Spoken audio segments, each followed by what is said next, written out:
My girlfriend cheated with my best friend. While I was helping them both, he beat me half to death. Now, they're dead to everyone. Me 27M and Mark 26M have been best friends since we were 16. We connected early on because we both dreamed of pursuing the same career. After years of grinding and constant rejection, my career finally started gaining momentum over the past year. Mark's, unfortunately, did not. I've spent a lot of time this year trying to support and motivate him. We even lived together as roommates from age 22-23, sharing almost everything. But about 6 months ago, something shifted in his behavior. He began turning me into the punchline of his jokes, making snide, belittling remarks. I've always been a cheerful, easygoing kind of person, so I brushed it off at first. I figured he was going through a rough patch and tried to be empathetic. It's a brutal industry with constant rejection, and I understand how watching your friends succeed in the very path you've been struggling with could stir up resentment. Then there's my ex-girlfriend, Emily 26F.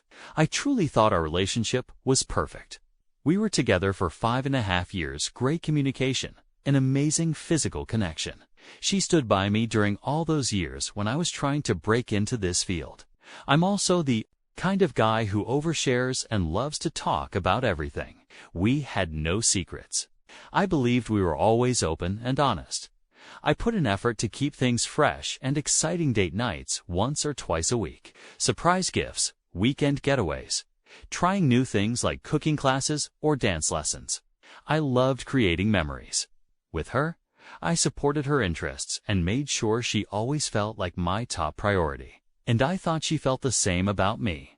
Even as my career picked up, I made a conscious effort not to put her or any of my friends on the back burner. A healthy work-life balance is what keeps me sane. Last week, we all got together at our friend's house, Tom and Katie, both 27, who had just bought their first home. We were sitting in their backyard drinking with Bill, 26M, and Jane, 27F. We've all been close friends for about 7 years now.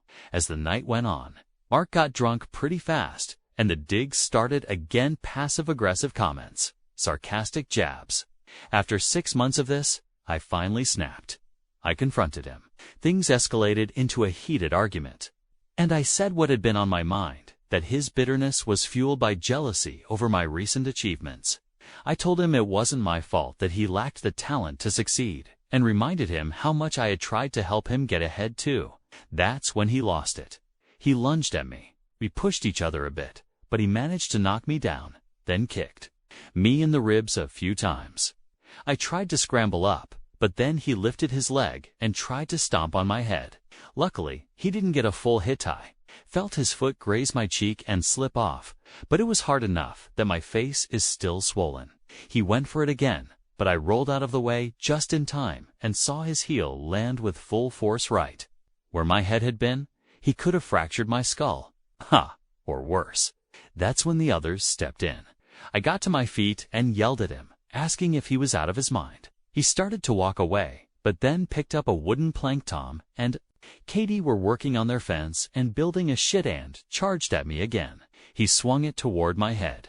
I ducked and raised my arm, and he slammed the plank into my elbow hard.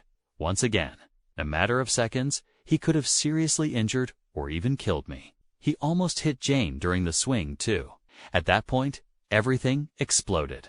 Tom and Bill tackled him and started beating the hell out of him. They were just seeing red after watching what he tried to do. The girls jumped in and finally managed to pull them off him. Then the reality of what had just happened sank in. It was total emotional chaos. We were all shaken.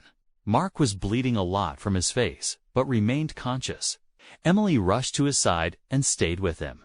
Katie drove Mark to the hospital and came back in the morning. Mark had a broken nose and a minor concussion. She dropped him off at his parents' place afterward.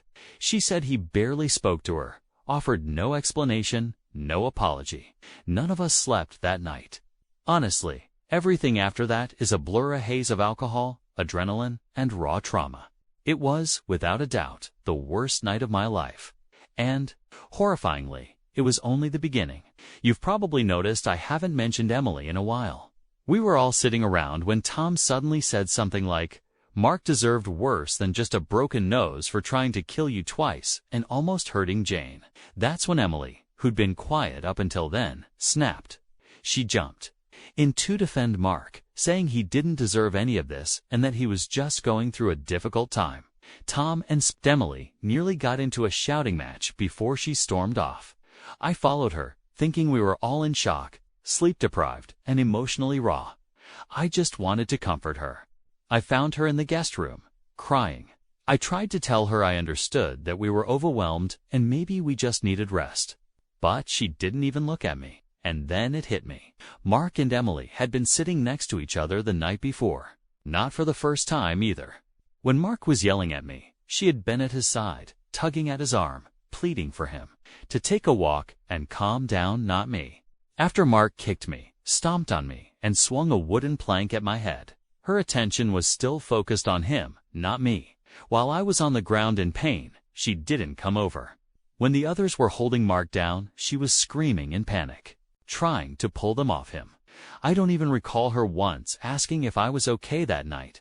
So I asked her, point blank, "Are you cheating on me with Mark?" She broke down completely, sobbing uncontrollably and repeating, "I never meant for it to go this far." And I had my answer. I lost it. I started yelling, asking her what the hell was going on and how she could do this. The others came rushing in. The guys pulled me away and brought me into another room to calm down. Jane and Katie drove Emily to her parents' place, and Jane ended up staying with her. Apparently, Emily cried so much during the drive that she couldn't even speak. When they got there, she was so hysterical she could barely stand. Jane and Emily's dad had to help her up the stairs and into bed. According to them, the only thing Emily managed to say no scream was that she had ruined everything. Jane stayed with her overnight because her parents were worried sick. They said they had never seen her in such a state. Jane and Katie told her parents about what had happened between me and Mark, and how it all seemed to tie back to Emily and Mark's affair. 5 days passed. I was drowning in physical and emotional pain, angry, confused. I had a fractured elbow, a few bruised ribs, and the right side of my face was still swollen. That night kept playing over and over in my mind. I sent Emily a few texts asking for answers, but she didn't respond. Then this morning, I got a call from my former mother-in-law. Her whole family had always been incredible to me, kind and supportive throughout the years. She was very apologetic about her daughter and extremely compassionate. She told me Emily wanted to see me and explain everything, asked if I could come by. I agreed. When I arrived, they said they'd wait outside in the car to give us space. But they didn't want to leave the property given Emily's current state. The moment I walked in and saw her, I was overwhelmed. Anger, sadness, bitterness, and then, unexpectedly, a pang of sympathy. She looked absolutely wrecked, like she hadn't eaten, slept, or even showered in days. She looked like someone coming apart at the seams. I had to fight the urge to run to her and hold her. Instead, I quietly sat down across from her. She told me I could ask her anything, and she'd be completely honest. She kept repeating how sorry she was and how she had destroyed everyone's lives. I won't go into every single detail. It's already a lot, but the short version is this. About a year ago, Mark confessed his feelings to Emily. He had been persistently pursuing her since then. She claimed she told him she didn't feel the same way and tried to shut it down. I asked her why she didn't tell me. She said she didn't want to destroy our friendship and thought she could handle it. On her own, she admitted that in the past few months, Mark had become more aggressive, pressuring her to leave me for him. I asked if anything had actually happened between them. She said they kissed twice, both times initiated by Mark, but she pulled away each time. They once cuddled during a movie, and Mark tried to take it further. That's when she left and told him it had to stop. I asked her why she kept spending time alone with him if he was constantly crossing the line. She said he always promised it wouldn't happen again, and she believed him. I asked why she didn't just cut him off. Why did she keep replying to his DMs, meeting up with him, giving him false hope, leading him on? Was she enjoying the attention? Then she said the weirdest thing, that she felt bad for him, that she pitied him, felt protective of him, like She was some kind of big sister to him. What the actual hell? She said she thought she had to help him move on. She even set him up on a date with a friend of hers, which he sabotaged by being a jerk to the girl. I asked her if she was being serious, because if she was telling the truth, all she'd done was keep his feelings alive, fuel his obsession by constantly giving him her time and attention. She started sobbing again and kept insisting it was always like a brother-sister dynamic, and that she just wanted to fix everything. That he was going through a rough time and she only wanted to help him back on his feet. But she said as time went on, he became more demanding, more aggressive. He started bad-mouthing me, saying I didn't deserve her. She said she regretted everything, that she had handled it all horribly, but claimed it all came from a place of good intentions, that she never realized she was actually making everything worse then. I asked her, "Have you had any contact with him since that night?" She hesitated, took a long, awkward pause, then broke down completely, sobbing her eyes out, and said, "Yes." And that absolutely destroyed me.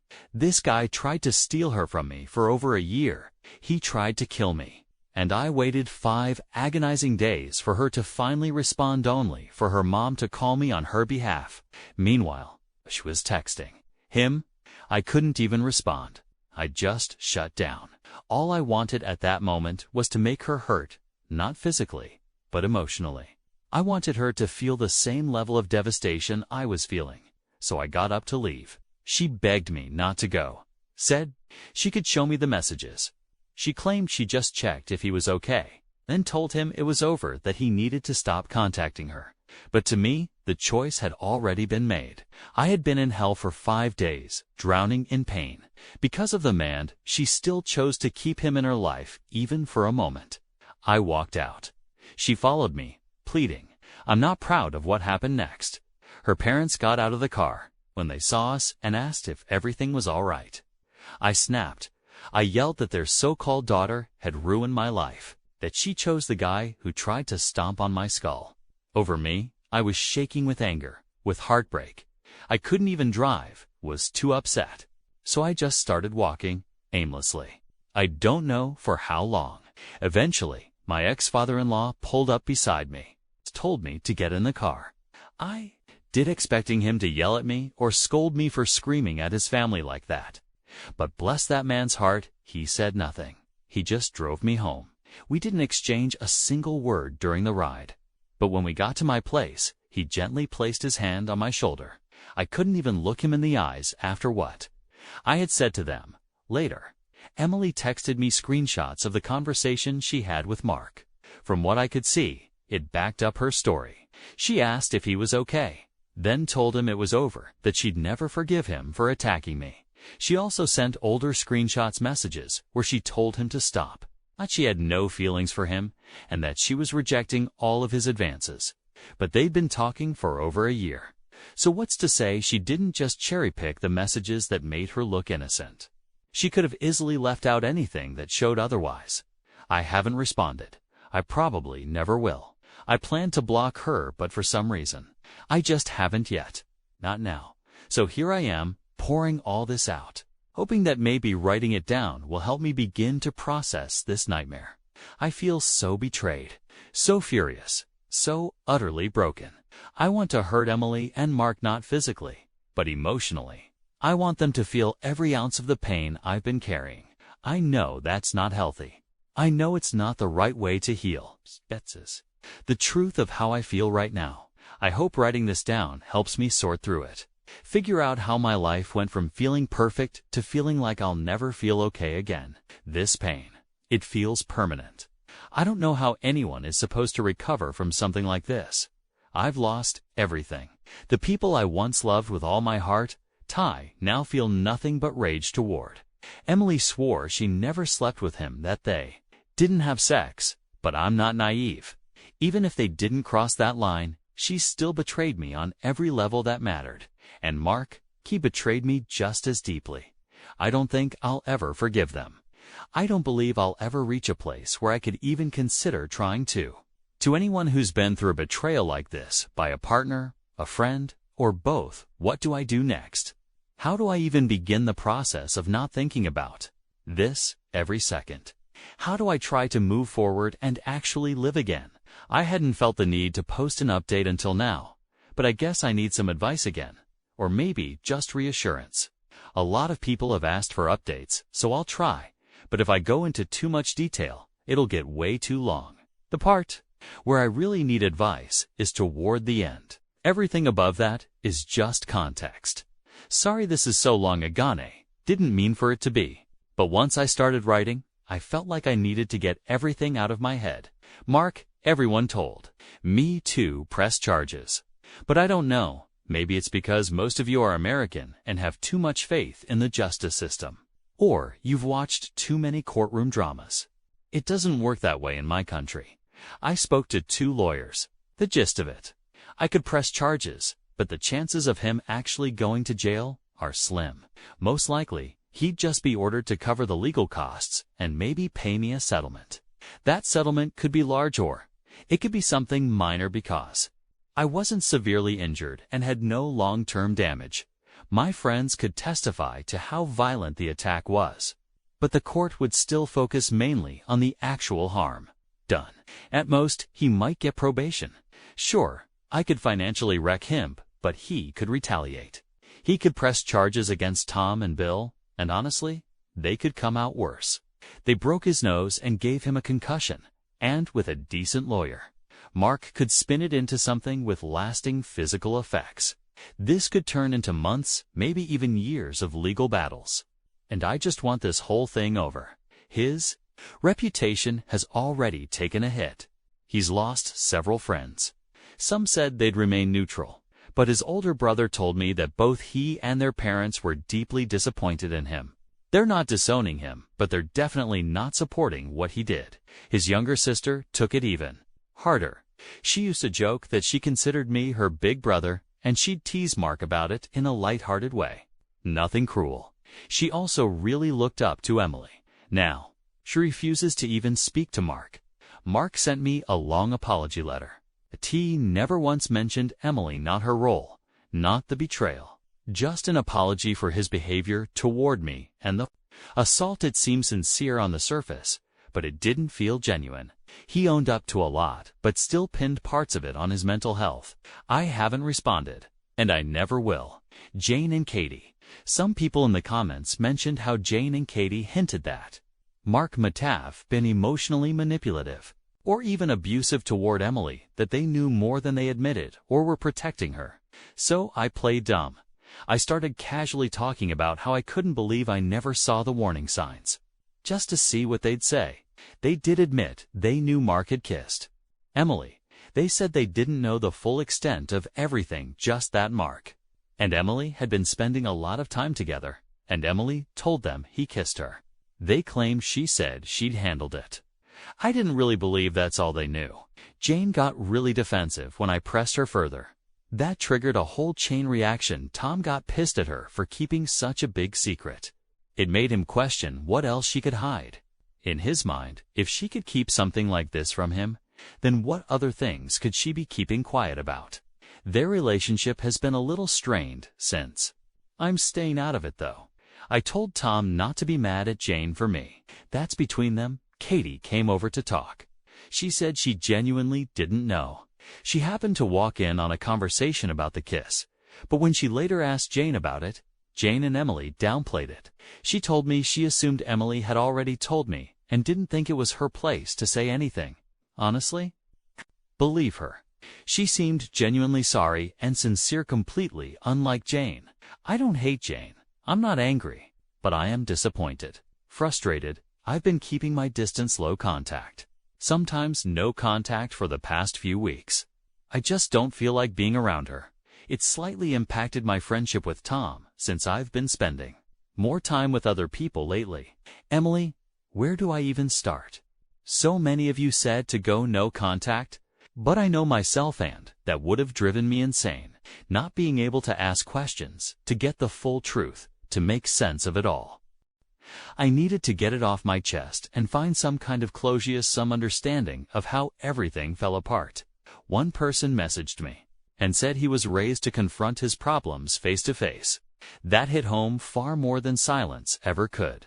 Still, I knew I'd go no contact eventually, but only after seeing her one last time. I also needed to apologize to her parents and pick up my car, which was still at their place.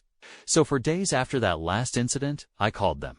I asked if I could come by, speak with them, and if they'd allow me to talk to Emily again. To my surprise, they actually sounded relieved. Part of me thinks they believed I might be coming to forgive her or something. I went over. We talked. I apologized. They said they were disappointed and shocked by the things I yelled, but they understood I was in a dark, emotional place and overwhelmed by everything. We hugged, and they stepped outside to give us space. I walked into the living room where Emily was waiting. She looked up at me with the saddest expression I'd ever seen and asked if she could hug me. I said no. I told her to sit so we could talk. I asked her to go over everything again this time, without skipping a single detail. I asked if there was any truth to Jane and Katie's suggestion that Mark had been abusive in any way. She gave me the same, basic version as before, but added a few new pieces. She said she didn't realize it at the time, but she felt the whole situation was her responsibility to fix. She claimed the reason she didn't just tell me or cut Mark off was because he threatened her. He told her that he would go to me, that he'd tell me they kissed, that they were in love, that she'd been cheating. He made her believe I'd take his word over hers, that I'd end things, that our relationship and my friendship with Mark would both be ruined. She said she felt trap-stuck, handling it all by herself. I asked if he'd ever been physically abusive. She hesitated, then said not exactly, but admitted there were 2 times where he did hurt her. One time was at a party we all attended. He got her alone, asked if she really didn't love him. She said no and told him to stop. She tried to walk away. He grabbed her wrists and wouldn't let go, pulled her closer, and hurt her arms in the process. I remember that night. I remember her suddenly becoming quiet, withdrawn halfway through the evening. She told me she was just tired. The second time, they were alone again. He grabbed her by the arm and squeezed hard enough to leave bruises on her bicep. I don't remember seeing any bruises. I would have noticed. I would have asked. Maybe she hid them. I asked if there had ever been anything sexual because his intentions were obviously clear, and why she kept putting herself in that situation. She said no, they never had sex. She just kept saying she was being stupid and didn't fully understand how wrong it was while it was happening. I asked how he held so much power over her that for a whole year. She couldn't bring herself to tell me why she believed I would take his word over hers. She just kept saying, I don't know, over and over again, that she kept making bad choices and couldn't stop spiraling. Then I asked her the hardest question. Why? After Mark attacked me, did she ignore me but not him? She started crying again and said she didn't know. She said she just thought our relationship was stronger, that we'd get through it. And she was scared about what Mark might do next. I told her that was the part that broke me the most. She was so focused on him, not on me. To me, that meant she chose him. She tried to argue that she didn't choose him. I stood my ground. I said it felt like she did. I explained how deeply they'd hurt me, that all the trust was gone, that we were finished, and that I'd be going full no contact with both of them. She asked if there was any chance, any point, in the future where we might be in each other's lives again. I said no, without a doubt. But deep down, doubt was eating away at me. There were still so many holes in her story, so many inconsistencies. So I reached out to Sarah, 27F, Emily's best friend. I told her I felt completely shattered, like nobody around me was being fully honest, and begged her to please just tell me the truth. To my surprise, she responded. Turns out, she did know a lot, but said Emily had kept her in the dark about many details. Sarah said she had told Emily multiple times to stop talking to Mark and to tell me the truth about his behavior. She knew they had kissed and that Emily regretted it. She also confirmed that Emily was the one who stopped it from going further. Then she told me something I hadn't heard before. In the beginning, Emily felt needed done that gave her a sense of purpose. She liked the version of us when my career was still struggling, when rejection was constant and I leaned on her for support. Back then, I was always turning to her, emotionally, financially, even spiritually. I think she liked being the strong one, until she didn't. But truthfully, there were many moments where she was my rock. She took it upon herself to lift me up, hug me, motivate me, remind me to believe in myself, and when my career finally started gaining traction, that dynamic shifted. She felt it suddenly. Mark was in the exact position I used to be in, struggling, uncertain, and she could step in to support him. That gave her the same sense of importance, of emotional purpose. That validation, I was speechless. Sarah said she had been too when Emily told her all this. I asked if Emily ever felt validated by Mark's sexual attention. Sarah said Emily never spoke about it directly, but as someone who had known her for over 2 decades, she suspected that part of it was just that feeling wanted, feeling desired. Then I asked something I had been dreading, if, maybe, I had just been delusional about being a good boyfriend.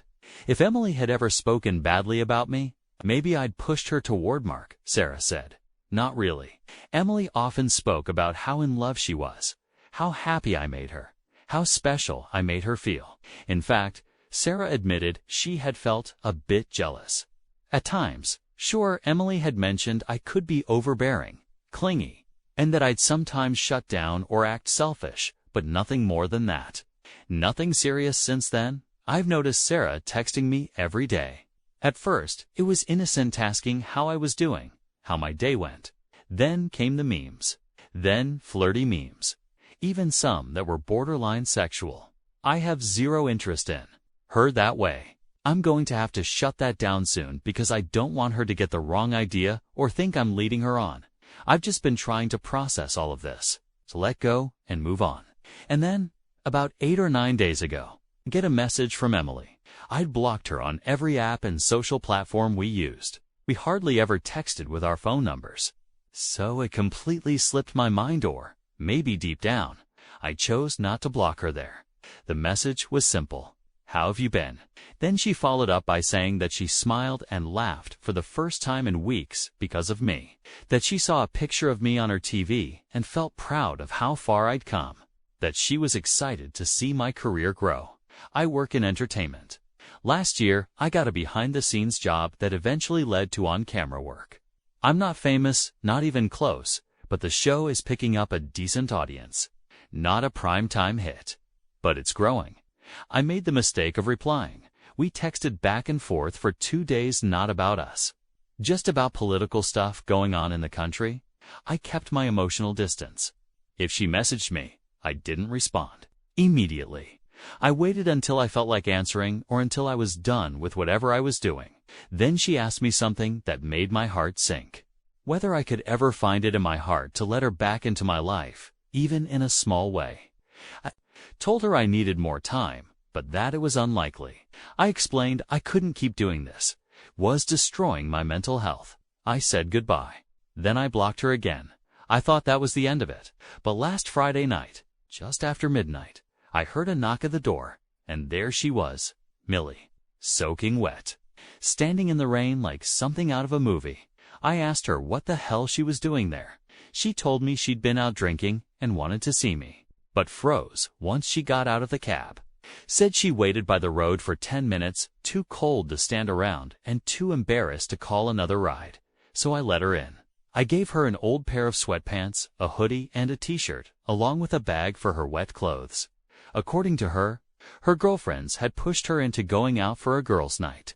She wasn't ready, but she went anyway. They were drinking, and she ordered her favorite cocktail, the one she always got when we went out together. We used to have this little thing where we'd message each other all night if we were apart, sending funny updates, inside jokes, even just pictures of our drinks. The fancier, the better. We were that couple, always texting, even when out separately. She said that night, instinct took over. She reached for her phone to send me a pic, but then remembered. She couldn't do that anymore. That realization hit her hard. She drank more. And at some point, her friends invited a few guys to join them even after she had clearly said she didn't want to meet or talk to anyone. One of the guys started flirting. Her friends kept creating situations where the two of them were left alone, clearly trying to set something up. She said she'd had enough. She also told me the guy was boring, pathetic, even ugly words Emily never uses to describe anyone. That's what struck me, because I know her. I know sober Emily, buzzed Emily, tipsy Emily, drunk Emily, even drunk Emily. And this wasn't like her at all. That night, she seemed like she was in that buzzed, tipsy drunk state. But instead of being giggly or bubbly like she usually was, she was cold, distant. She never looked me in the eye. It was the complete opposite of how she was the last time I saw her, when she looked at me with such deep sorrow and regret. That night, she spoke almost in a monotone. I've never seen that Emily before. She felt like a stranger. I was exhausted. The whole situation was so bizarre, my mind just went blank. She sat there silently, not saying a word. I opened the taxi app and ordered her a ride home. After 15 minutes, it still said, searching for a driver. So I gave up and offered to drive her myself. I didn't want her staying over. I suspected that might have been her plan all along, and I wanted to shut it down. But she just picked up her things and walked to my car, no protest. No argument, not a word. Even during the drive, the mood stayed tense. She asked if she could pick the music. I said sure. Then she asked if she could hold my hand. Just one last time. Stupid me, I said yes. She held it lightly, stared out the window, still not looking at me once. The whole vibe disarmed me. I didn't know how to process it. In a lame attempt to lighten the mood, I joked about dropping her back off with her friends, that maybe she missed that pathetic guy. She just shrugged, said she was done with men forever, that all they ever did was break her trust, mess with her emotions, and put her in lose-lose situations. I couldn't tell if that was a dig at me, at Mark, or both. I asked her what she meant. She shrugged again and said, seriously. Then she told me Mark had sent her a letter asking her to move abroad with him, but she'd thrown it out. We drove the rest of the way in silence. As we approached her parents' house, I felt her squeeze my hand like she didn't want to let go. When I parked, she didn't say anything. She just got out, didn't look back, and went inside. When I got home, of course, I found her underwear in my bathroom, dropped right next to the laundry basket, in that exact spot where clothes often fall. Part of me knew she left them there on purpose. She knows that's where clothes tend to land. It felt deliberate. Another seed planted to keep me overthinking. Now she has some of my clothes, and I've got hers, another excuse to see each other again. I was just so confused. And, to be honest, a little scared. Scared for her. The version of Emily I saw that night was so unlike her that I even started wondering if she might have been on something, drugs. Maybe. I'd never seen her so blank. I've thought about asking Sarah, but I don't want to drag her into this or start pulling a Mark by prying into things and putting people on the spot. I guess I'm also just that naive, 'cause I unblocked Emily on everything. I genuinely thought she'd reach out to apologize for showing up at my place drunk. The old Stu me would have. I also noticed she changed her Instagram drastically. She removed her quirky bio, deleted almost all her pictures. That playful, fun feed she used to have, gone. She left only 2 old posts. Every photo with friends or other people, gone. All the pictures of me deleted, except for one. One photo of us from a holiday 2 years ago. The one we both agreed was the happiest time of our lives. I was making progress. Tiny steps. But now I can't stop thinking about her again. The truth. I miss Emily desperately. She's such a rare person. I always knew how lucky I was to have her in my life, and as much as I've hated her, resented her for everything that's happened over the past month, seeing her again, it hit me hard. I remembered how she cried at her parents' house. And yeah, at first, it felt good to know she was hurting, that she had to deal with the consequences of her actions, that she destroyed her life with Mark. It felt like justice. But now, I still feel some resentment, yes. But more than that, I just worry. I'm afraid for her. I'll admit it when she squeezed my hand in the car. I felt a flutter, a tiny flicker of butterflies in my stomach, a flash of us, and then came the guilt. I don't want her to spiral. I don't want her stuck in guilt or shame forever. We're only human. We mess up. I'm starting to believe Mark was abusive, and honestly, that makes me want to press charges to make him pay for what he did to Emily, for trapping her, for forcing her to carry everything alone under the weight of his threats and manipulation. And yet, I keep coming back to the same contradiction. When everything fell apart, she chose to comfort him, not me. My thoughts just spin in circles. I keep thinking about her visit on Friday night. Part of me feels like it was manipulative, showing up soaked in the rain, leaving her underwear behind, acting so strangely and distant. But then, I'll have these moments where none of that matters, where all I want is to have her back in my life as my partner. I don't know what to do. Should I go full no contact again and try to stay strong? Or should I reach out, lay everything on the table, and have one brutally honest conversation to see if there's anything worth salvaging? Or maybe I should be the bigger person. Meet with her one last time, not to rekindle anything, but just to end it in a way that gives her some peace. Maybe I should let her off the emotional hook so she doesn't spend the rest of her life drowning in guilt and regret, even if it means downplaying my pain, even if it means lying just so I can stop worrying about her. As you can tell, fellow Redditors, I'm lost. It's completely uncertain. I don't know what's right anymore. I'm hoping, like last time, that maybe someone will offer a piece of advice that helps me finally see the right way forward.